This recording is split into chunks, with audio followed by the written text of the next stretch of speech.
کی بنیاد پر اسلام یا کفر کا فیصلہ ہوگا. جو وہ بات فرما رہے ہیں وہ حقیقی ایمان ہے جس کی بنیاد پر آخرت میں فیصلے ہوں گے. یہ بھی 100% صحیح، یہ بھی 100% صحیح. دونوں چیزیں جڑ گئی کہ نہیں؟ دوسرا حصہ کیا تھا؟ امام ابو حنیفہ کیا فرماتے رحمت اللہ علیہ؟ لا یزید ولا ینقص. ایمان ایک جامد شے ہے، نہ گھٹتی ہے نہ بڑھتی ہے. امام بخاری رحمت اللہ علیہ کیا فرماتے؟ یزید و ینقص. نہیں، بڑھتی بھی ہے گھٹتی بھی ہے. پھر وہی بود المشرقین. اس کا کیا ہوگا؟ How to reconcile these two statements. یہ بھی 100% درست، یہ بھی اور یہ بھی. دیکھیے قانونی ایمان کا حاصل کیا ہے؟ A legal status in this world. آپ کو ایک قانونی حیثیت حاصل ہوتی ہے، مسلمان کے حقوق حاصل ہو گئے. آپ اسلامی ریاست میں ووٹ کا حق رکھتے ہیں، اسلامی ریاست کے صدر بھی بن سکتے ہیں. لکھا ہوتا ہے نا کہ یہاں صدر صرف مسلمان ہو سکتا ہے. تو قانونی بات ہو گئی نا، دستوری قانونی. آپ مسلمان عورت سے نکاح کر سکتے ہیں، مسلمان عورت سے نکاح صرف مسلمان کا ہو سکتا ہے. مسلمان مرد نکاح کر سکتا ہے اہل کتاب خاتون سے بھی، لیکن مسلمان عورت کا نکاح ہو سکتا ہے اہل کتاب سے نہیں. تو قانونی بات ہے کہ نہیں؟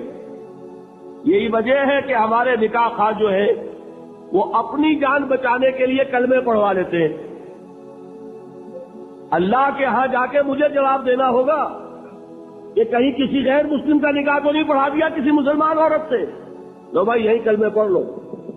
اپنے سامنے کلمے پڑھوا کے نکاح پڑھا دیں. یہ وہ احتیاط ہے، اس لیے کرتے ہیں، اس لیے کہ یہ معاملہ قانونی ہے. قانونی بات ہے کہ مسلمان باپ کی وراثت صرف مسلمان بیٹے کو ملے گی. اگر بیٹا کافر ہو گیا تو وراثت نہیں ملے گی. یہ ساری چیزیں قانونی ہے نا. قانونی اسٹیٹس جو ہے وہ جامد ہے، نہ گھٹتا ہے نہ بڑھتا ہے. سمجھ رہے؟ کوئی شخص زیادہ متقی ہو جائے تو زیادہ حق ہو جائے گا اس کو. کوئی کم متقی ہو، فاسق و فاجر ہو تو اس کے حقوق گھٹ جائیں گے. آپ یہ کہیں صاحب جو 5 نمازیں پڑھتا اس کو 5 ووٹ دینے کا حق حاصل ہے، جو 1 نماز پڑھتا وہ 1 ووٹ دے سکتا، کر دیں گے. جو تہجد پڑھے اس کے 10 ووٹ. پھر تو یہ ہونا چاہیے. قانونی اسٹیٹس برابر ہے، جامد ہے، نہ گھٹے گا نہ بڑھے گا. دیکھیے میں یہاں پہ آخری بات سمجھایا کرتا ہوں. اگر بالفرض ابو بکر صدیق سید المومنین اور عبداللہ ابن ابی رئیس منافقین، ایک پلس انفینٹی ایک مائنس انفینٹی، اگر یہ ایک باپ کے بیٹے ہوتے تو وراثت میں برابر حصہ ملتا ہے یا کم و بیش؟ کم و بیش برابر. ہاں تکفیر ہو جائے گی تو 0 ہو جائے گا. جب تک اس کو آپ نے مسلمان ایکسپٹ کیا ہے اس کا حق برابر ہے. فاسق ہو، فاجر ہو، متقی ہو، پرہیزگار ہو، قانون کے درجے میں برابر ہے. صحیح ہے بات کہ نہیں؟ یہ بات ہے جو امام ابو حنیفہ کہہ رہے ہیں. اب بات کھلی وہ جو میں کہہ رہا ہوں. لیگل سینس جس شے کا نام ہے، اگر کوئی شے وہ ہے تو واقعہ یہ کہ اس کی معراج پر ہے امام ابو حنیفہ، چوٹی پر. اور مجھے ان حضرات کی بات ماننے میں کوئی بات نہیں ہے جو امام ابو حنیفہ کو ٹھہراتے ہیں مصداق حضور کے اس قول کا صلی اللہ علیہ وسلم. قول کیا ہے؟ جب سورہ جمعہ کی آیت اتری کہ محمد کی بعثت ہوئی ہے 2 قسم کے لوگوں کی طرف صلی اللہ علیہ وسلم. پہلے کون؟ بعث فی الامیین. اور دوسرے کون؟ وآخرین منہم لما یلحقوا بہم. ایک امیین ایک آخرین. کسی نے سوال کیا حضور یہ آخرین کون ہے؟ ان کی طرف آپ کی بعثت ہوئی. بیٹھے ہوئے تھے وہاں سلمان فارسی رضی اللہ تعالی عنہ. حضور نے اشارہ کر دیا اس کی قوم. حکمت اگر ثریا پر بھی ہوگی تو اس کی قوم کا ایک فرد لے آئے گا. ایک فرد یا کوئی فرد، دونوں ترجمے ہو سکیں گے.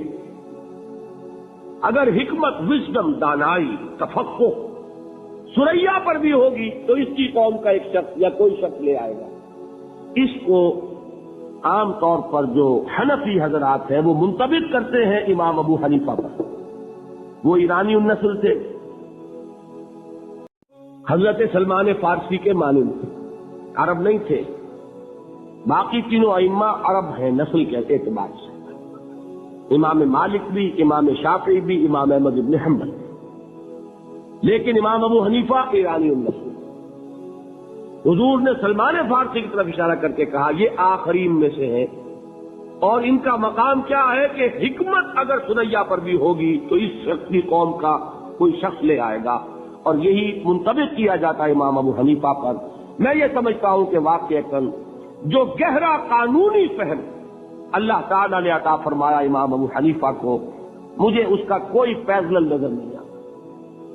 بہرحال یہ مفہوم معین ہو گیا لا یزید ولا ینقص کا. قانونی ایمان نہ گھٹتا ہے نہ بڑھتا ہے، برابر رہتا ہے. اس لیے کہ اس کے نتیجے میں قانونی سٹیٹس حاصل ہوتا ہے، لیگل سٹیٹس حاصل ہوتا ہے، قانونی حقوق حاصل ہوتے ہیں. یہ حقوق جامد ہیں، نہ گھٹیں گے نہ بڑھیں.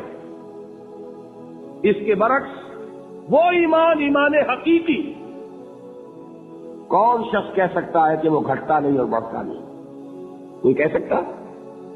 قرآن کہہ رہا ہوں وما زادہم الا ایمانا وتسلیما لیزدادوا ایمانا مع ایمانہم، تاکہ اضافہ ہو ان کے ایمانوں میں اور ایمان کا.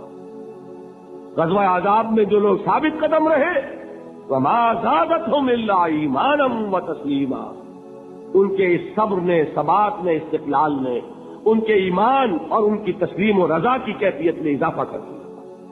تو ایمان کا اضافہ یہ تو قرآن سے ثابت ہے، اور آپ کا تجربہ نہیں ہے. کسی صاحب یقین کے پاس بیٹھے اگر صحبت میں کچھ لمحے تو آپ کو اپنے اندر بھی کچھ حرارت بڑھتی نظر آئے گی کہ نہیں ایمان کی؟ حضور نے فرمایا کون ہے اللہ کے ولی، کون ہے دوست اللہ کے؟ اذا رؤوا ذکر اللہ، جب انہیں دیکھا جائے اللہ یاد آ جائے. ایسے لوگ ہیں ان کی صحبت میں بیٹھیں گے، دین کی طرف لگن بڑھے گی، دین کا جذبہ بڑھے گا. یہ کیا ہے؟ یہ ایمان ہے. اور آوارہ اور بدتماش اور فحش گو اور لطیفہ گو اور یاوہ گو قسم کے لوگوں کے پاس بیٹھیں گے، ایمان گھٹے گا کہ نہیں؟ سیدھی بات ہے. قرآن پڑھیں گے ایمان بڑھے گا، فحش ناول پڑھیں گے ایمان گھٹے گا. یہ ایمان تو وہ شے ہے. دیکھیے قلب کو کہتے ہی قلب اس لیے ہے اسے کسی حالت پر قرار ہی نہیں. قلب کے کیا معنی؟ بدلنا. قلب ماہیت، کیفیت بدل گئی، انقلاب، نظام بدل جانا. یہ قلب جو ہے یہ ٹکتا ہی نہیں. اس کے لیے تو فرمایا جو ہے اقبال نے شعر کہ ثبات ایک تغیر کو ہے زمانے میں، سکون محال ہے قدرت کے کارخانے میں. یہ بات 100% درست ہے تو دل کے لیے صحیح ہے. آپ کے جسم کے ہر حصے کے لیے آرام ہے، لیکن دل کے لیے آرام، دل کے لیے آرام کا مطلب موت. چند منٹ کا آرام کرے گا تو چھٹی. آپ کا دماغ آرام کرتا ہے، آپ کے گردے آرام کرتے ہیں، آپ کا معدہ آرام کرتا ہے، ہر جسم کے عضو کے لیے آرام. آپ کا دماغ آرام کرتا ہے جب تک کہ آپ خواب نہیں دیکھ رہے. جب آپ سوئے ہوئے خواب دیکھ رہے ہوں اب صرف جسم آرام کر رہا ہے، دماغ آرام نہیں کر رہا. اس نے چکی پیسنی شروع کر دی ہے اپنی، اس لیے کہ اسے جتنا آرام چاہیے تھا وہ لے چکا. اب خام خواہ آپ پڑے ہوئے، آپ پڑے رہے، وہ اپنا کام شروع کر دے گا. تو دماغ جو ہے وہ بھی آرام چاہتا ہے. آپ کے اعضاء کو، آپ کے مسلز کو، ہر شے کو آرام کی ضرورت ہے سوائے دل کے. اس لیے کہ دل کے آرام کا مطلب موت. اس کو چین نہیں، اس کو قرار نہیں. یہ گھٹے گا یا بڑھے گا؟ ادھر جائے گا یا ادھر جائے گا. اور جو قلبی ایمان ہے اسے کیسے قرار ہو جائے گا؟ وہ یا گھٹے گا یا بڑھے گا، ہر لے گا، یا بڑھ رہا ہے یا گھٹ رہا ہے. اسی لیے حضور نے فرمایا جس شخص کے 2 دن برابر ہو گئے وہ بڑے گھاٹے میں رہا. آج جتنا ایمان ہے کل بھی اتنا ہی رہا تو گھاٹا ہو گیا نا. اس لیے کہ یہ دن اللہ نے جو اور دیا تھا اس لیے دیا تھا کہ اور ایمان بڑھتا. نہیں بڑھا تو یہ نہیں کہیں گے کہ نفع نہیں ہوا، نہیں نقصان ہو گیا. یہ دن تو ضائع ہوا نا. اس دن میں جو اضافہ ہونا چاہیے تھا وہ اضافہ نہیں ہوا. یہ دن جو ضائع گیا یہ گھاٹا ہے. جس شخص کے 2 دن مساوی ہیں وہ گھاٹے میں. والعصر ان الانسان لفی خسر. غافل تجھے گھڑیال یہ دیتا ہے منازی، گردوں نے گھڑی عمر کی کون گھٹا دی. تو یہ بات کہ 100% درست، یہ قول بھی کہ الایمان قول لا یزید ولا ینقص، اور یہ قول بھی کہ الایمان قول وعمل ویزید وینقص. یہ معاملہ قانونی ایمان کا جس کی بنیاد پر دنیا میں کسی کو مسلمان مانا جائے گا، یہ معاملہ حقیقی ایمان کا جس کی بنیاد پر وہاں فیصلے ہوں گے. اس معاملے میں اس سطح پر ایمان اور عمل صالح یوں جڑ گئے. یہ ایک وحدت جس کو آپ کہتے ہیں آرگینک ہول، حیاتیاتی وحدت، جس کے حصے بکھرے نہیں ہو سکتے. ایمان اور عمل صالح یوں ہے. یہی وجہ ہے قرآن میں ایک جگہ مجھے بتا دیجئے کہ جہاں ایمان مجرد ایمان کا ذکر آیا ہو عمل صالح کا نام. والعصر ان الانسان لفی خسر الا الذین آمنوا وعملوا الصالحات وتواصوا بالحق وتواصوا بالصبر. ایک نقطہ اور بیان کر دوں. دیکھیے یہ جو سورۃ العصر اور سورۃ التین کا تقابل میں نے کیا تھا، ایک پر انذار ایک پر تبشیر کا رنگ غالب بتایا تھا نا. اب یہاں یہ بات سمجھ لیجئے، تواصی بالحق بھی ایک عمل ہے. حق کی وصیت کرنا، دعوت دینا، تبلیغ کرنا عمل ہے کہ نہیں؟ تواصی بالصبر بھی ایک عمل ہے.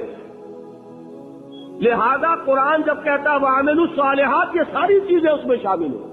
صرف یہ کہ سورۃ العصر میں جو اندر اس کے مضمرات تھے انہیں اور کھول کر بیان کر دیا. وہاں عمل کے 3 خانے ہو گئے. عمل صالح خود، تواصی بالحق اس کا ایک لازمی نتیجہ، تواصی بالصبر اس کا ایک دوسرا لازمی نتیجہ. سورۃ التین میں صرف عمل صالح میں یہ ساری بات آ گئی. باقی قرآن مجید میں ایسے ایسے مقامات ملیں گے، 3 مواقع مرتبہ عمل الصالحات ایمان کے ساتھ جوڑ کر لایا جا رہا ہے کہ یہ دل سے بات نکال دے کہ مجرد ایمان پر نجات ہو جائے گی.